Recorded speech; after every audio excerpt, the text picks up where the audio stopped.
As far as we know, the summit between President Donald Trump and North Korean leader Kim Jong-un is back on again, at least for now, and in an act of good faith, Kim Jong-un actually sent Donald Trump a letter that looks even bigger than it is in actuality in Donald Trump's tiny little baby hands. But what's really interesting to me about this story is that when Donald Trump was describing the contents of this letter to the press, he contradicted himself, blatantly so, within minutes, and I think this might be a new record for Donald Trump. So take a look. A letter was given to me by Kim Jong-un, and that letter was a very nice letter. Oh, would you like to see what was in that letter? Would you like? How much? How much?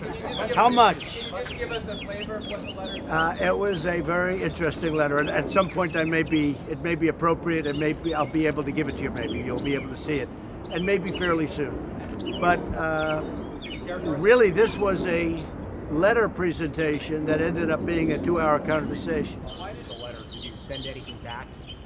No, I didn't. I haven't seen the letter yet. I purposely didn't open the letter. I haven't opened it. I didn't open it in front of the director. I said, would you want me to open it? He said, you can read it later. I may be in for a big surprise, folks. That's not normal. He's the president, and he just revealed that he lied. And see, the problem with pathological liars is that when you lie so much, you are bound to contradict yourself because you just can't keep your story straight. Whereas if you stick to the truth, well, you're not going to contradict yourself because you're going to say the same thing over and over. So why did Donald Trump talk about the letter if he didn't actually read the letter? I mean, it makes no sense. It's something that really he doesn't have to lie about, but decided to lie about anyway. It really gives you some insight into his character. This is not a reasonable, well-adjusted human being. Normal people don't do that. They don't lie, brazenly so, about something that you really don't need to lie about. What was the point of that? I don't get it. I really don't. And this is dangerous for democracy because a president shouldn't lie this much. I mean, he is living in his own reality. I mean, since he's become president, fact checkers have determined that he's made more than 3,000 false or misleading public statements.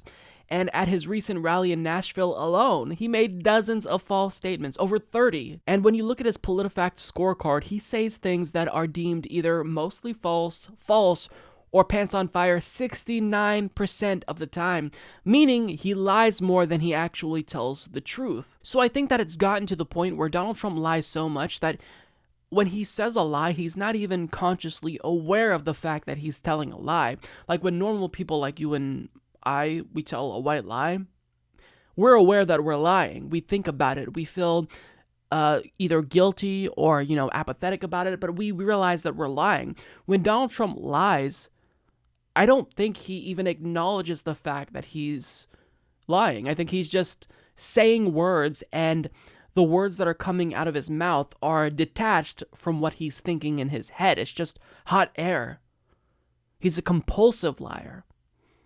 So it's not just that he likes to lie, it's that it's his second nature. And I think that this clip, more so than anything, really shows that. And again, when you think about the health and safety of democracy, to have someone at the top this brazen about lying, needless to say, that's incredibly dangerous.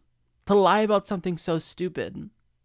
I mean, when you extrapolate that to other issues, if he's willing to lie about this, what else is he willing to lie about? A lot. So, this really stood out to me, that he didn't even realize he just really contradicted himself in a massive way within minutes. It's just embarrassing. Support this podcast by becoming a patron at patreon.com/Humanist Report.